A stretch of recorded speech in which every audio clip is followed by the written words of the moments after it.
Share ko lang ang experience ko nung freshman pa ako sa college sa FEU. May naging kaklase kami na sobrang weird ng personality. Lagi siyang nasa sulok, tahimik at hindi nakikihalubilo sa amin. Siyempre, ako bilang pala kaibigan, sinubukan kong kaibiganin siya. Hindi rin naman ako nahirapan. Mabait pala siya at matulungin. Kaya napalapit rin siya sa amin ng mga friends ko. Pero ang problema, madalas siyang mag-absent at wala talagang nakakaalam kung saan siya nakatira. Magsa-summer na noon patapos na ang SEM at nagtatapos lang kami sa mga drawing plates sa major namin. Biglang nagyaya siya sa province nila. Somewhere sa Palawan, ayon sa kanya. Huling baryo daw ang lugar nila.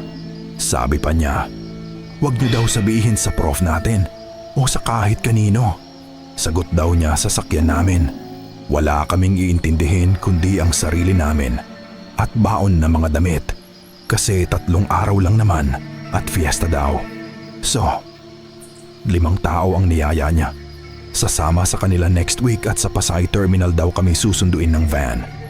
Lumipas ang 1 linggo at yung iba naming kasama nag-back out. May iba silang gagawin, hindi pinayagan. Bale 2 na lang kaming sasama. Ako at si Ryan.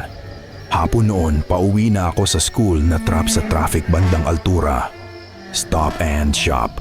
Napako ang tingin ko sa mga makukulay na banderistas.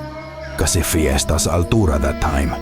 Bigla pumasok sa isip ko yung movie ni Manilyn Reigns at Ana Roses.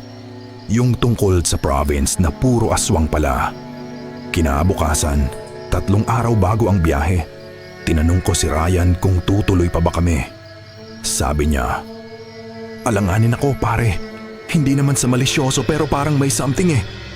At doon, nagdesisyon na rin ako, hindi na kami sumama. Nung sinabi namin yun sa kaklase namin, parang nag-iba ang mukha niya at nagsimulang maging tahimik. Tuwing tinitingnan ko siya, parang nanlilisik ang mga mata niya. Parang may nakatagong dilim sa loob. Kinabukasan, hanggang sa mga sumunod na araw, hindi na siya pumasok sa klase namin. Hanggang sa sinabi ng prof namin, nag-drop out na siya. At hanggang ngayon, tuwing naiisip ko, may weird na pakiramdam ako. Paano na lang kapag sumama kami noon papunta doon?